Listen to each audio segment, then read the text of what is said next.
नमस्कार दोस्तों, मैं doctor Palash Kumar Mansaman, Indian Institute of Management Ranchi के सारे विद्यार्थियों, शिक्षकों, परिचालकों तथा अन्य कर्मचारियों की तरफ से आप सबका अभिवादन करता हूँ और ये आपसे अपेक्षा करता हूँ कि कोरोना वायरस आउटब्रेक के इन नाजुक से घड़ियों में आप सब अपने घरों में सुरक्षित हों।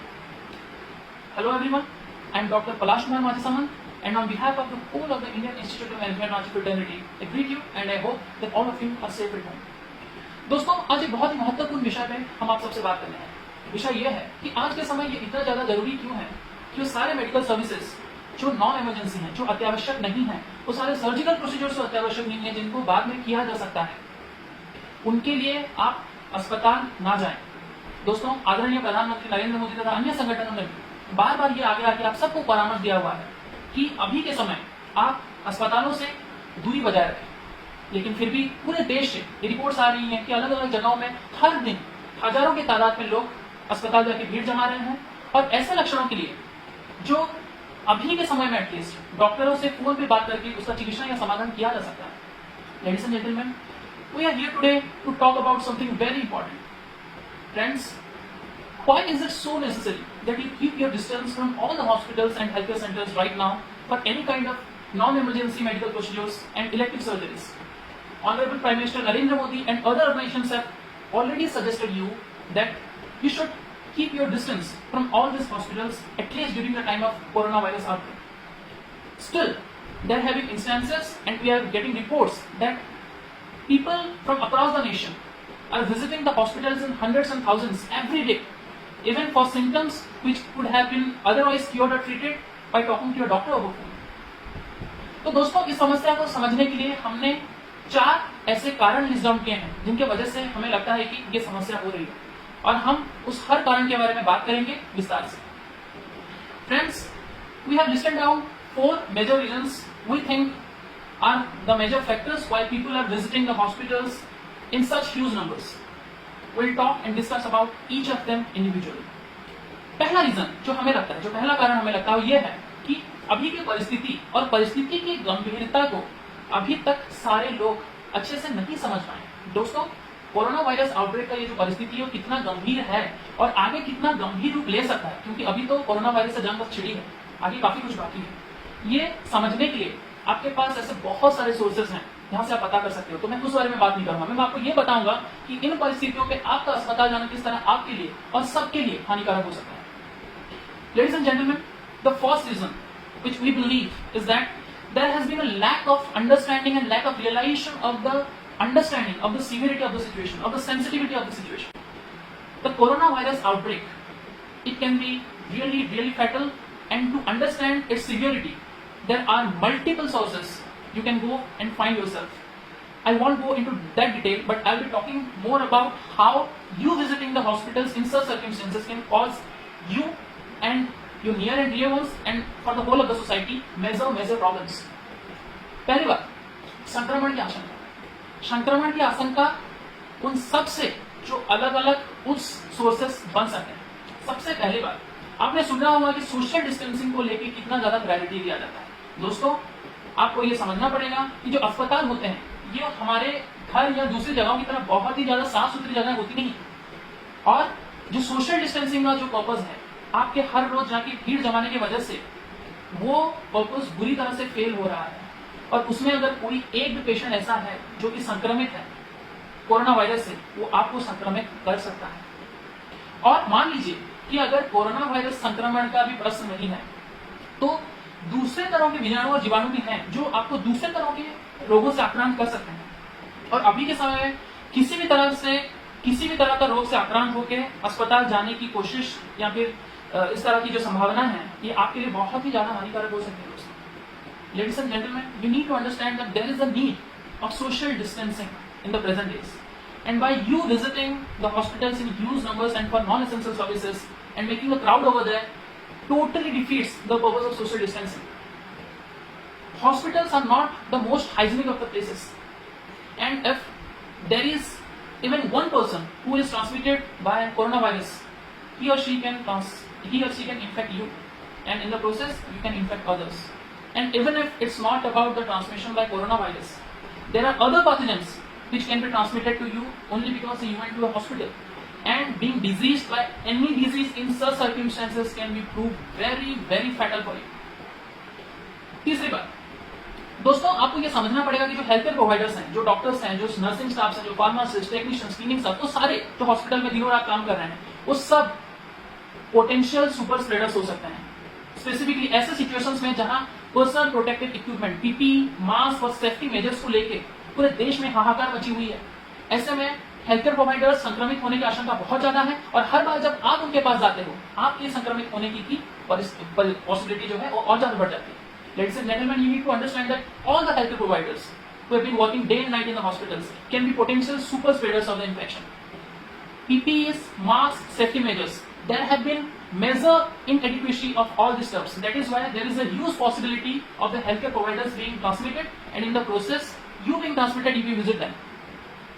और एक बात, आपको ये समझना पड़ेगा कि जो सर्जरीज होते हैं, ये बस सर्जरी के साथ खत्म नहीं होते हैं। जो पोस्ट ऑपरेटिव केयर होता है, जो सर्जरी के परवर्ती समय में जो आपको ध्यान देना पड़ता है, जिसमें कुछ दिनों तक अस्पताल में रहना और कुछ दिनों बाद फिर से विशेषज्ञ डॉक्टरों के पास वापस आना फॉलोअप के लिए जरूरी होता है, वो सब आपको ज्यादा से ज्यादा संक्रमित कर सकते हैं। You have to understand that the surgery doesn't get over in the operation theatre itself. You need to go through post operative care which include staying in hospital for days together, coming back to the specialist doctors for follow-ups, and all these factors can transmit you very very badly. और जो एक बहुत बड़ा reason जिसकी वजह से हम चाहते हैं कि आप ना जाएं अस्पताल, वो ये है कि हम चाहते हैं कि हमारे पास जितने रिसोर्सेस हैं, जितने इक्विपमेंट्स हैं, उनको किसी तरह हम अभी बचा के रखें, जो आगे के जंग में कोरोना वायरस के साथ हमें काम आएंगे। हम सीमित व्यवस्था के एक देश हैं, हमारे पास इक्विपमेंट्स, हमारे पास रिसोर्सेस बहुत ज्यादा अवेलेबल नहीं है, तो ये आपको समझना पड़ेगा। Ladies and gentleman, you need to understand that there has been a major inadequacy of all kind of equipments, safety measures, resources in the healthcare sector in India. So we need to preserve them so that we can use them when there is a need, there is a greater battle ahead. We need to preserve them. और जो doctors काम करते हैं, जो health care providers जो hospital में काम, मैं सिर्फ डॉक्टरों का नाम नहीं लूंगा, सारे हेल्थ केयर प्रोवाइडर्स जो काम कर रहे हैं हॉस्पिटल में, उनका जो होता है शिफ्ट वाइज ड्यूटी होता है। लेकिन भारत में क्योंकि पेशेंट लोड इतना ज्यादा होता है, इसीलिए शिफ्ट वाइज ड्यूटी उनके लिए पॉसिबल नहीं होता है। तो अगर आप पेशेंट लोड कमाओगे तो वो शिफ्ट वाइज ड्यूटी प्रॉपरली कर पाके खुद संक्रमित होना और दूसरों को संक्रमित करने से बच पाएंगे। You need to understand that there is a provision of shift-wise duty for all the healthcare providers, but because of the greater patient load in Indian setups, it's not very much possible for the healthcare providers to go with that particular schedule. So, if you help in decreasing the patient load, they will be able to work shift-wise, and in the process, the chances of they getting transmitted and they transmitting others will be reduced. दूसरा reason जिसकी वजह से हमें लगता है कि लोग अस्पताल जा रहे हैं, वो ये है कि रैंडमली कोई भी उठ के अलग अलग हेल्थ केयर सेंटर्स में जाके ये बोल रहे हैं कि कोविड की टेस्टिंग करानी है हमें। दोस्तों आपको ये समझना जरूरी है कि हर एक भारतीय के टेस्टिंग के लिए कोविड टेस्टिंग किट्स हमारे पास अवेलेबल नहीं है और सबको टेस्ट करना जरूरी भी नहीं है। एक निर्देशावली, एक गाइडलाइन बनाई गई है जिसके तहत जो विशेषज्ञ होते हैं, जो एक्सपर्ट्स होते हैं, वो ये बताते हैं कि वो कौन लोग हैं जिनको टेस्टिंग की जरूरत है और उसी तरह से हमें टेस्टिंग हो सकती है। Ladies and gentlemen, there have been instances where people randomly visit the healthcare centers and ask for being tested for the COVID. You need to understand that it is not practically possible to test each and everyone out there. There have been guidelines and protocols laid by the experts mentioning who are the people who need to get tested by the COVID test kit. And we are already short of COVID testing kits, so we have to use them very judiciously. तीसरी बात जो कि बहुत ही दुखदायक, वो ये है कि कुछ जगहों से ये पता चला है कि वो लोग जिनका ट्रैवल हिस्ट्री है, वो लोग जो किसी तरह का साइंस एंड सिम्टम्स दिखा रहे हैं, वो ऑलरेडी रजिस्टर करने के बावजूद और मेडिकल एक्सपर्ट से एडवाइस लेने के बावजूद उनके जो पड़ोसी हैं, उनके जो दोस्त हैं, उनके जो घर वाले हैं, उनको बार बार टेस्टिंग के लिए हॉस्पिटल भेजने की कोशिश कर रहे हैं, बार बार मेडिकेशन के लिए भेजने की कोशिश कर रहे हैं। आपको ये समझना जरूरी है कि इससे कोई फायदा नहीं होने वाला। वो सारे लोग जो कि रजिस्टर्ड हैं, उनको ऑफिशियल सजेशन एडवाइस मिल चुका है, वो उस हिसाब से ही काम करेंगे। और अगर मान लो उनको रोग है नहीं, तो हर बार जब हॉस्पिटल जाएंगे इन वजह से उनके संक्रमित होने के चांसेस और बढ़ जाते हैं। Friends, you need to understand that there have been instances where people having travel history और other kind of science and symptoms, they have already been registered and been advised by the medical experts as to how to go about their illness and all, but their neighbours, the people from their families, their friends, they are pushing them to go to the hospitals multiple times to get tested for medications and all. You need to understand that this is not going to work. There has been a guideline that has been laid and the advices are being given accordingly, so they will follow that structure. But there is a possibility that even if that particular person doesn't have a transmission, he or she might go to the hospital and can bring back home an infection. So take care of it. और एक चीज जो आपको समझना बहुत जरूरी है कि ये जो चीज है कोरोना वायरस डिजीज, ये कोई सामाजिक व्याधि या कोई सामाजिक कलंक नहीं है. सो उसको इस तरह से ट्रीट करना बंद किया जाए. Friends, you need to understand that corona virus disease is not a social stigma. I mean, a person getting infected with it needs proper care, and for that you have to help him or her. So take care of it.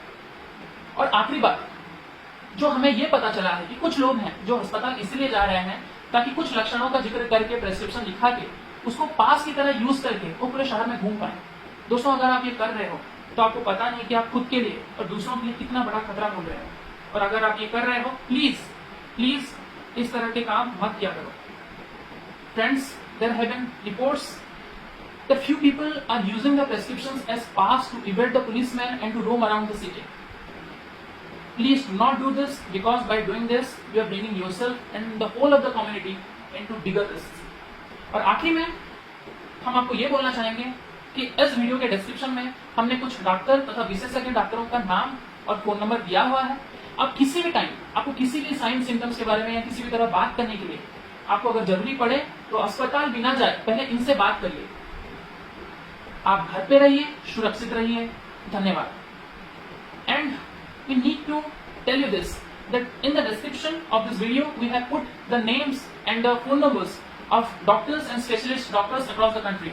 So whenever you think you have a sign or symptom or you need to talk about it, without going to hospital, you can first talk to them.